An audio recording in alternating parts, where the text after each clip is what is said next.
En Playoffs al Día hablamos de la acción dominical, esta primera vuelta de playoffs, y el primer partido fue un partido que fue un balde de agua fría. Memphis Grizzlies perdieron por 51 puntos, el peor margen de derrota de un equipo en un primer partido de serie en la historia de la NBA y el quinto peor en cualquier partido de playoff, no importa cuándo se celebró. Humillante derrota. ¿Cómo se recupera Memphis? ¿Se puede recuperar? ¿Qué tiene que hacer? ¿Y qué hizo también el equipo Oklahoma City que pone a pensar un poquito al resto de la liga? Ese análisis lo hacemos junto al coach Ariel Rearte en Playoffs al Día en Ritmo.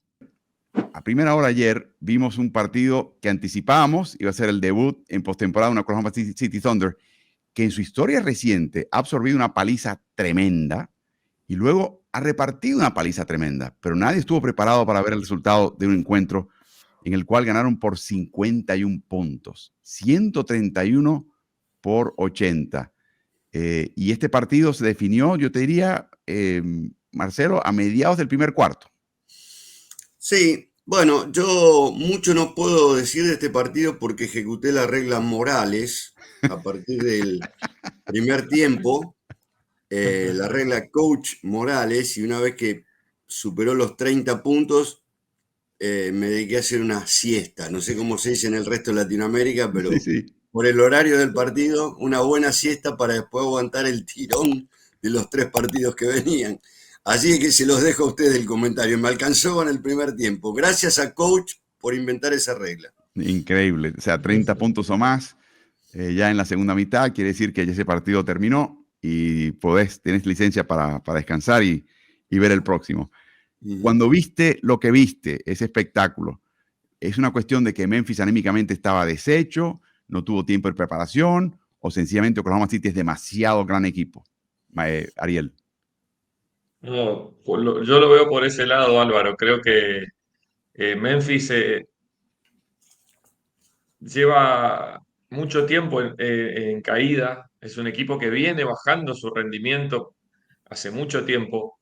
Después de pasar la mitad de temporada, Memphis empezó a bajar mucho y creo que se ha quedado hasta sin resto anímico para contrarrestar malos inicios o malos momentos del juego. Le cuesta muchísimo volver.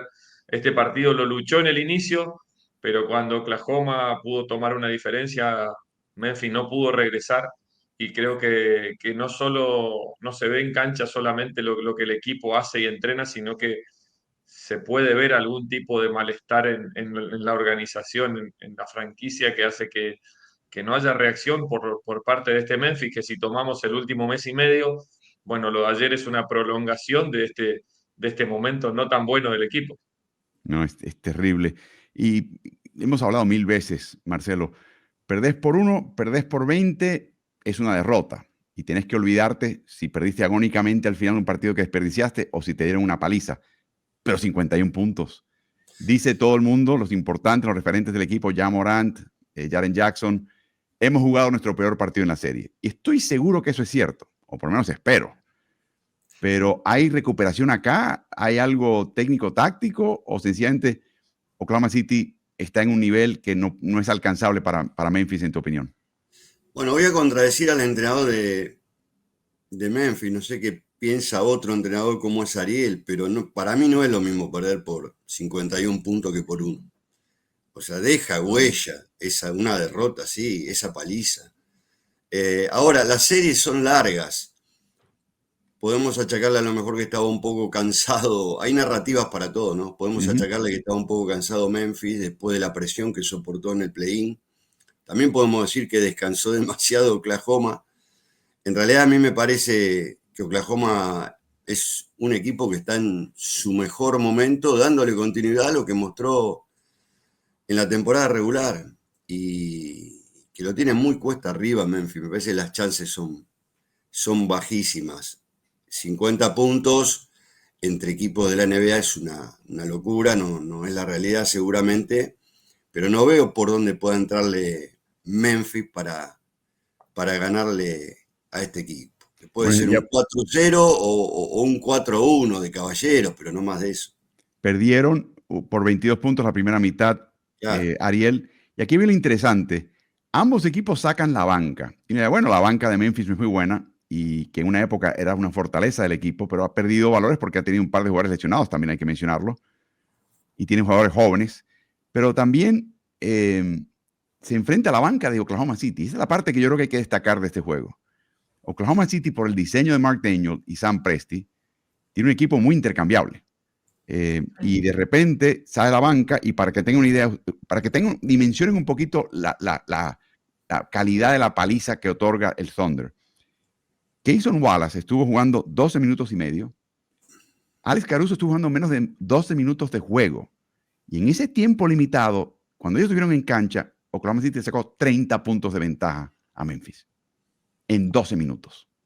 Sí, muchísimo, muchísimo. Los reservas. Muchísimo. O sea, yo creo que es la parte que la liga tiene que estar tomando diciendo, ya sabían que este grupo era bueno y profundo, pero esta calidad es verdad que en gran parte contra las reservas del equipo de Memphis, pero ver estos números para mí fue lo más impresionante de todo lo que vi en la ficha estadística. Ariel. Sí, te muestra que Oklahoma está muy enfocado en no bajar y en subir su rendimiento, que los que vienen de la banca saben que tienen un momento en el juego en el cual tienen que producir, y al revés en Memphis. Creo que en Memphis hay mucha gente, comparto con Marcelo, contando los días y viendo el fixture, mirando las vacaciones a ver para dónde pueden salir después de un fin de temporada muy duro desde lo mental y desde los resultados. Y Oklahoma con un equipo en franca sintonía de tratar de ir por todo. Entonces creo que estamos viendo dos caras de la moneda muy distintas. Que solo creo que tiene solución por parte de Memphis con un golpe fuerte en el próximo juego, en dar el batacazo, llevarse el partido y recuperar energía, porque no creo que sea táctico el problema. Creo que acá viene por el tema de la energía. 50 puntos es una exageración y es un mazazo muy fuerte si mañana el próximo juego, perdón, Oklahoma vuelve a sacar 30 puntos de diferencia y jugarle con la banca te diría que hasta con la tercera unidad le jugó por momentos y ni así podía recortar ventaja. No, Si increíble. vuelve a golpear fuerte Oklahoma, me parece que no hay mucho más para Memphis. Fue una paliza de corte histórico, ¿no? En cuanto a la cantidad de diferencia de puntos en un partido de playoff. Está entre los 5 peores reveses de un equipo. Los Lakers de Minneapolis cayeron ante los St. Louis Hawks por 58. Los Nuggets vencieron a los Nuggets por 58.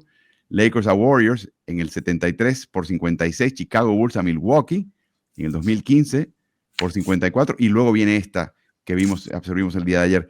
Mayor margen de victoria en la historia de derrota en la historia de los Grizzlies en 30 años, incluyendo los 6 años en Vancouver. Máximo margen de un equipo contra otro en un primer partido de una serie de playoff en la historia. Y el comentario de Memphis también es que había que mejorar su entrega defensiva. Mira vos, no me digas, en serio. El único punto a favor es que Marvin Bagley jugó bien en su debut de los playoffs después de 7 años en la liga vagabundeando por la NBA, pero lamentablemente en una situación donde la suerte estaba echada en el momento que él pisa la cancha. Por último, y esta pregunta es también tanto para Ariel como para Marcelo. Voy a comenzar contigo, Marcelo. Tomás Isalo, este coach interino, que lo trajeron este año para que se encargara un poquito de cambiar y modificar la ofensiva. Hubo resistencia, despiden a Taylor Jenkins, lo colocan ahí de interino y pensaban con suerte, o sea, el diseño del cambio es saber si hay una chispa, si este técnico de 34 años finlandés podía inspirar al equipo para volver a ser lo que fue. Obviamente, tuvimos una respuesta ayer y ahora el problema es quién juega para un coach que sabe que tiene los días contados, Marcelo. Sí, realmente el finlandés tiene poca experiencia, o sea, causó un gran impacto en Europa, en un par de equipos que dirigió, en Alemania y Francia. A mí me sorprendió mucho su llegada tan rápida a entrenador jefe, siendo extranjero, a un equipo de la NBA y en el momento que lo ponen. O sea, todo un cóctel que yo no había visto nunca. Recordemos lo que le costó, por ejemplo, a Jordi Fernández ser entrenador principal, después de haber sido elegido un par de temporadas como mejor asistente, ¿no? Por su propio colega. Bueno, es todo un gran interrogante, pero yo soy lo que cree que los entrenadores tienen una cuota aparte en el armado de los equipos, en las victorias, pero acá lo que yo veo en Memphis es que todavía Ja Morant no se dio cuenta que en playoff no se juega para los highlights, no se juega para una producción propia. Además de que es un equipo con varios jugadores jóvenes, como Pippen Jr., como Zach Edey, y no tiene una gran profundidad. No sé si lo van a dejar a Isalo continuar, si va a ser el entrenador de la próxima temporada, y en este intento, ¿cuál será su permanencia en una competencia como la NBA, ¿no? Recordemos casos de entrenadores que se habían formado en el exterior. Por ejemplo, en Cleveland, recuerdan ustedes que lo despidieron al entrenador y después asumió Tyronn Lue, ¿no? ¿Fue? Tyronn Lue. Sí, Tyronn Lue. Bueno, y es difícil para un entrenador no formado en los Estados Unidos, viniendo del extranjero. Y el de Cleveland era estadounidense, formado en las ligas europeas, David Blatt. David Blatt, si no me salía el nombre, en Inglaterra y en Israel. Sí. Pero bueno, ¿cuánto duró David Blatt? O sea, me parece que este equipo también necesita de más y mejores elementos, además de Jaren Jackson, de Bane, y a ver qué pasa con la cabeza de Morán, ¿no? Que siempre es una gran pregunta. Bueno, si es que quieren establecerse entre los mejores del oeste. Yo he escuchado el comentario de que la baja, por ejemplo, por el traspaso de Marcus Smart en la fecha límite de traspasos, que su ausencia en ese vestidor fue lo que ha provocado esta caída final de la temporada. Eso se escucha en voz alta ya en Memphis. O sea que, y hablaban que Steven Adams fungía ese papel en Memphis y se quedó tan incómodo. Eso fue en la época en que mostraba las armas de fuego ya Morán y lo suspendían. Y lo fiscalizaba y le decían, no vayas de juerga la noche antes del partido, cuando estemos de gira. Era un tipo que fiscalizaba y no le gustaba, y por eso Steven Adams se fue de este equipo. Ya lo vemos jugando en Houston. Así que algo va a pasar ahí y va a ser algo muy difícil. De nuevo, Ariel, vas a una liga distinta, mejor o peor que a la que estás acostumbrado. Lograste algo en tu liga. Estoy pensando en el caso de Tomás y Salo. Sí, yo siempre he dicho que la política debe ser, pásate un año asistente para conocer los árbitros, el dueño, los jugadores del vestidor, todo, porque es foráneo para vos. Eso pesaría inclusive a un técnico de NBA que se le ocurre ir a otra liga, tendría que hacer prácticamente lo mismo. Hay un año de aprendizaje, de entender un poquito cómo se bate el cobre, la dinámica de esa liga para tú llegar y tener éxito. No es tan fácil tú llegar a una liga foránea y decir, aquí llego yo y yo sé de básquet, esto lo armo enseguida, ¿no? Sí, comparto con vos la visión. Creo que un año a veces no alcanza hasta para conocer y reconocer una liga, conocer los jugadores, conocerlos en situaciones límites, conocer lo que rodea la liga, porque para poder armar un equipo ganador hay que conocer todo lo que rodea una competencia. Creo que Isalo lo hizo muy bien en Europa, pero viene con una filosofía de básquet FIBA, y meterse a la NBA de recambio, faltando muy poco para el final y con un equipo en una crisis que en ese momento era pequeña, pero ya era una crisis visible desde afuera. Creo que es muy complejo traer la filosofía europea del pase, del poco dribbling, del uno contra uno como generación y no como finalidad. Creo que necesitas también un poquito de suerte. Tal vez si hubiera ganado los primeros 3, 4 partidos, hubiera sido otra la facilidad y la llegada y la posibilidad de que el grupo compre la propuesta de Isalo. Creo que al final nosotros los entrenadores tratamos de venderle al equipo una forma de jugar que nos va a hacer ganar y a veces llegar, perder, encontrarte con jugadores extremadamente individualistas que es por ahí que no se cuidan lo que se tienen que cuidar o como pasa en Europa. Creo que hay un cambio muy grande del básquet europeo a la NBA, y más cuando llegas a un equipo en crisis sobre el final de temporada y no podés frenar la caída rápido. Si hubiera tenido un golpe de impacto rápido, ganar 3, 4, 5 juegos, te diría que hoy estaríamos hablando tal vez del Memphis de principio de temporada, pero no.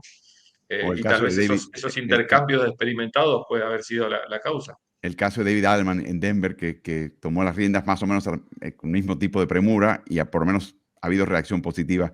De nuevo, este era el año de Isalo adaptarse a la NBA. Le han hecho un flaquísimo favor metiendo en el banquillo fuerte con un equipo que estaba en crisis. Y posiblemente su paso por la NBA, por lo menos este paso inicial, termine mal en Memphis. Ojalá que no sea el caso, porque el hombre tiene talento, obvio. Así que veremos qué pasa. En el play-in él declara que había poco descanso entre partido y partido. Bueno, bienvenido a la NBA. Exacto. O sea, esto no es Europa, que jugás una vez por semana o cuanto mucho 2 si tenés copa. Entonces, bueno, todas esas cosas, o sea, nadie va a dudar que sabe, ¿no? La zona 2-3, cómo se defiende y todo. O sea, es un entrenador top de elite en Europa. Insertarlo en la NBA así, un poco que a los empujones, me parece prematuro. Yo diría que esto de las grandes diferencias pueden hacer mucho daño en el futuro de él.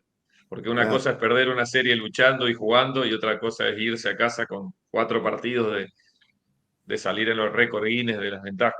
Te diría de nuevo, que es terrible. casi un ticket a Finlandia.